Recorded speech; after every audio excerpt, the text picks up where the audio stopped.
दोस्तों नमस्कार, खबरों का नया अड्डा टीवी वन इंडिया में आपका बहुत बहुत स्वागत है। मैं हूं सुधीर शर्मा। पनवेल महानगर पालिका के चुनाव चल रहे हैं। 15 जनवरी को वोटिंग होने वाली है और 3 जनवरी को चुनाव चिन्ह वितरित कर दिए गए।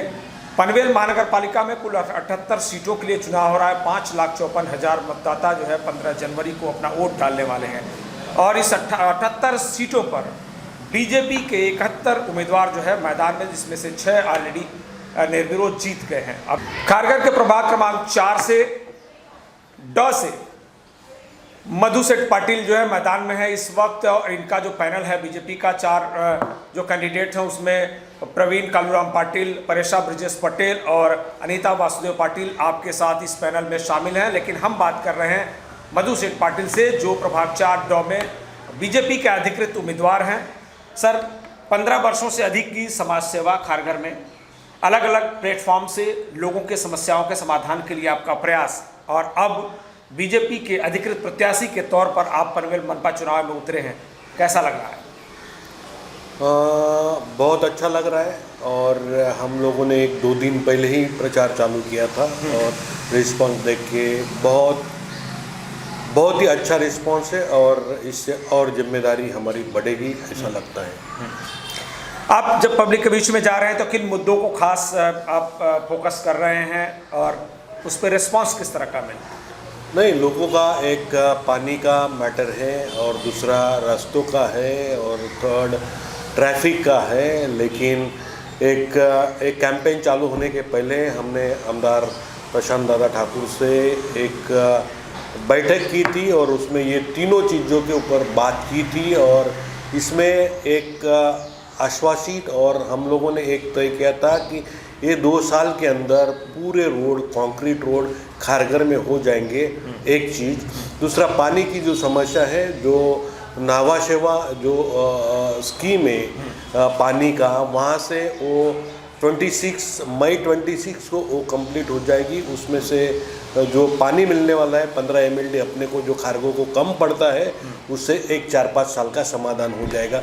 उसके बाद में जो बिल्डिंग्स बढ़ रही है, जो पॉपुलेशन बढ़ रही है खारगर में, उसके लिए आगे जो करजत में एक डैम पनवेल म्यूनसिपल कॉरपोरेशन में irrigation department government of Maharashtra के साथ में जो डील किया है उससे आगे के 40-50 साल का प्रॉब्लम सॉल्व हो जाएगा।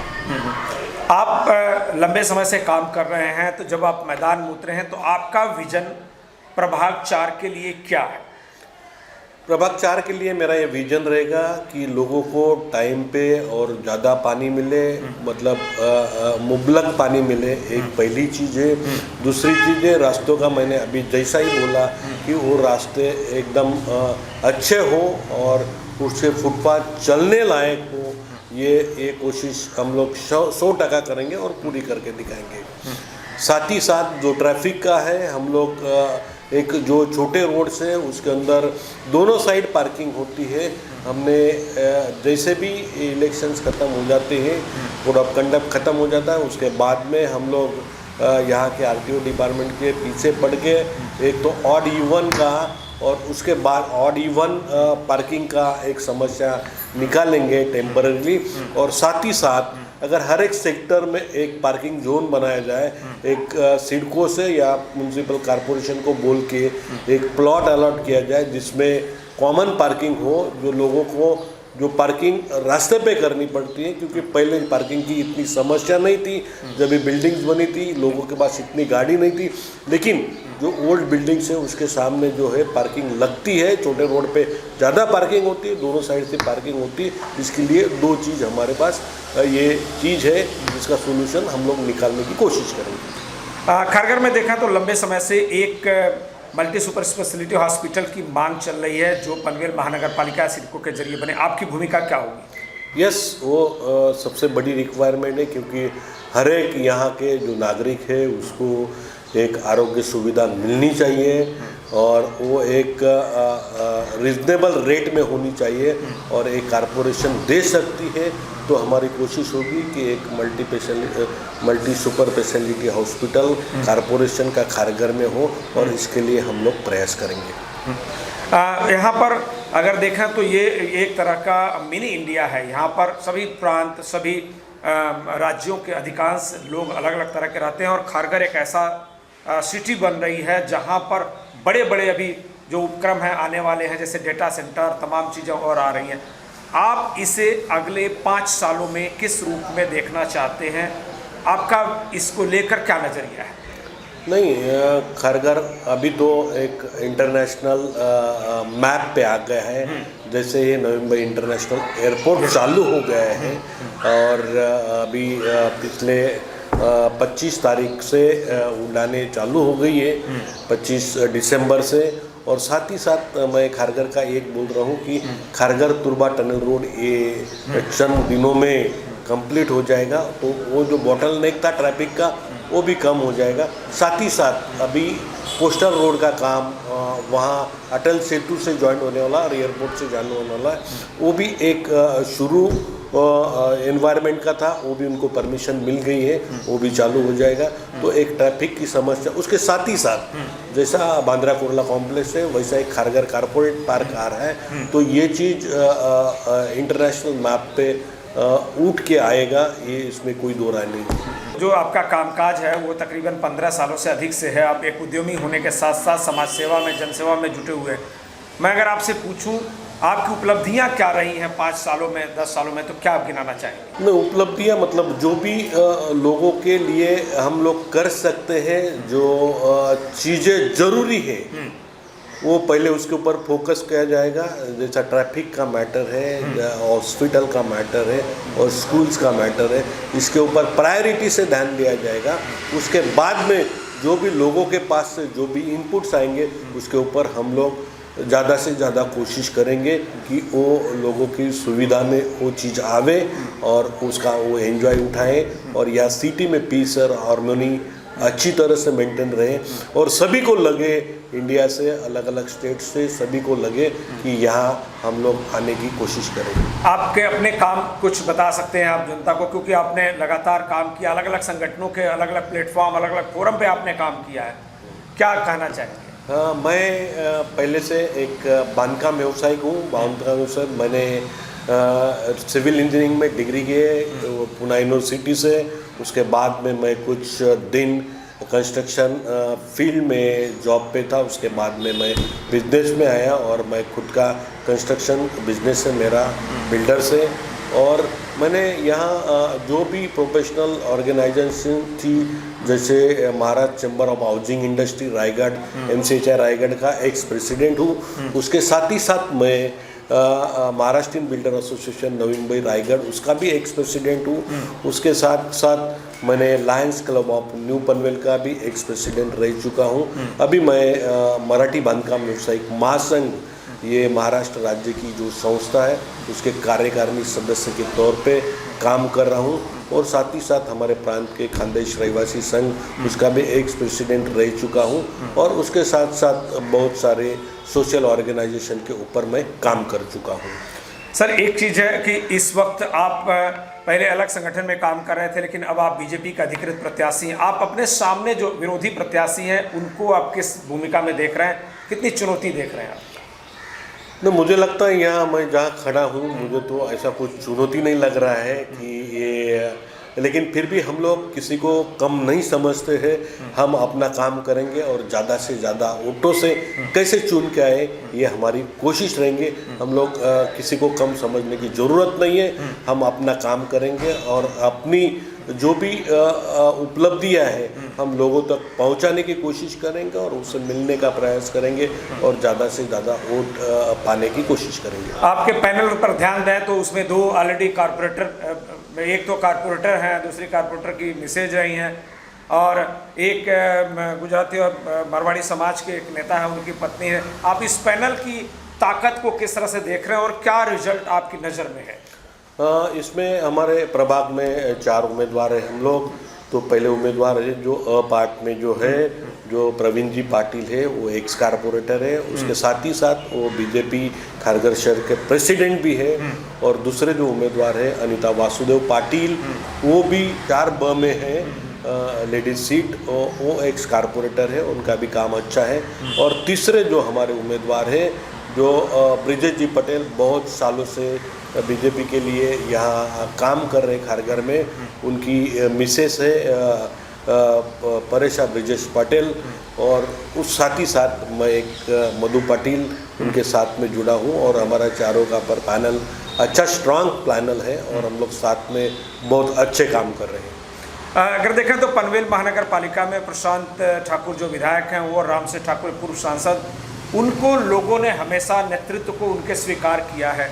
इस बार आपको क्या लग रहा है कि दूसरी बार ये चुनाव हो रहा है कोविड के बाद, तो ऐसे में विधायक प्रशांत ठाकुर पूर्व सांसद रामसेठ ठाकुर को नेतृत्व पर पब्लिक के बीच में आप जा रहे हैं तो कितना भरोसा दिख रहा है आपको? नहीं, अभी जब से ये 2 दिन से मैं घूम रहा हूँ तो अभी ऐसा लग रहा है उनके नेतृत्व पे के रामसेठ जी ठाकुर है, और हमारे आमदार चौथी बार आमदार है प्रशांत दादा ठाकुर, इनके ऊपर लोगों को पूरा भरोसा है।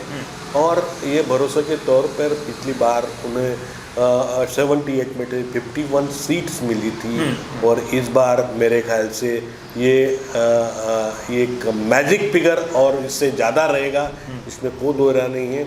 और यह खारगर से 12 कारपोरेटर चुन के आए थे, और मुझे लगता है अभी भी 12 कारपोरेटर 100% चुन के आएंगे।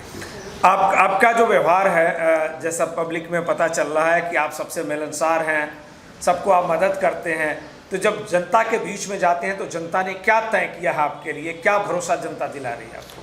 मैं बहुत जगह जाने के बाद ऐसा लगा कि वो बहुत सारे बिल्डिंग्स में जाने के बाद, सर आपको ज़रूरत नहीं आने की, आप कहीं और प्रचार करो, हम लोग आपके साथ ही हैं और आपको ही वोट देने वाले हैं। तो तभी ऐसा लगा मेरा एक दायित्व बनता है कि हम अपने लोगों को नहीं मिलेंगे तो और किसको मिलेंगे, बाकी सबको तो मिलने वाले हैं, पहले उनको भी ध्यान देना पड़ेगा कि मिलके हम वोट मांगना जरूरी है। मैं किसी को अपना कुछ पास वाला क्यों ना हो, जब तक मैं वोट मांगेगा नहीं उसको लगेगा यार ज़रूरत नहीं उसको, इसलिए मुझे वोट मांगना जरूरी है। प्रतिद्वंदियों के मुकाबले आप कैसे भरोसा खुद जनता को दिलाएंगे कि आप वोट हमें दीजिए, और 15 तारीख को जब वोटिंग हो तो सर्वाधिक वोटों के साथ आपको जिता सकें? कभी भी कोई भी इसमें आप देखेंगे कि डेवलपमेंट कभी होता है, वो जो सत्ता में रहता है वो डेवलपमेंट करता है, और सत्ता में रहने के लिए वो जो पार्टी है जो सत्ता में आने वाली है उसको लोग चुन के देते हैं, और अभी चुन के देंगे। कोई भी इंडिपेंडेंट कोई कैंडिडेट भी चुन के आता है कहीं और से, तो वो खुद अकेला कुछ नहीं कर सकता है, इसलिए जो पार्टी ज़्यादा मेजॉरिटी में आती है वो पार्टी के साथ लोग आते हैं और चुन के देते हैं लोगों के, मतलब एक विकास हो, ये अपने परिसर का विकास हो, अपने सिटी का विकास हो, वो हिसाब से लोग देखते हैं। इसलिए मतलब कोई भी पार्टी का हो तो वो एक सत्ताधारियों के पीछे वो जन समुदाय रहता है, और अभी भी रहेगा, इसमें कोई दो राय नहीं।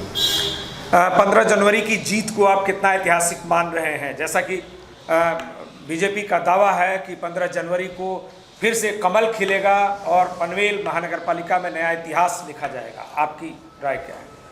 आप कह रहे हैं वो सही है कि 15 जनवरी को एक नया इतिहास होगा, कि पिछली बार 51 सीट मिली थे, अभी उससे ज़्यादा सीट मिलेगी, और एक मैजिक फिगर रहेगा। ये लोगों को देख के, लोगों का भरोसा देख के, और हमारी जिम्मेदारी बढ़ जाएगी लोगों के प्रति, और हम लोग इसको एक अच्छी तरीके से देखते हैं, और 100% विजय हमारी रहेगी। कार्यकर्ताओं को आप क्या मैसेज देना चाहेंगे? चूँकि अब चुनाव प्रचार जो है और भी गहराएगा, तो ऐसे में कार्यकर्ताओं को, खारगर वासियों को, प्रभाग 4 के नागरिकों को जो आपका ये संदेश सुन रहे हैं, उन्हें कैसे आप कहना चाहेंगे, क्या अपील करना चाहेंगे, क्या मैसेज देना चाहेंगे?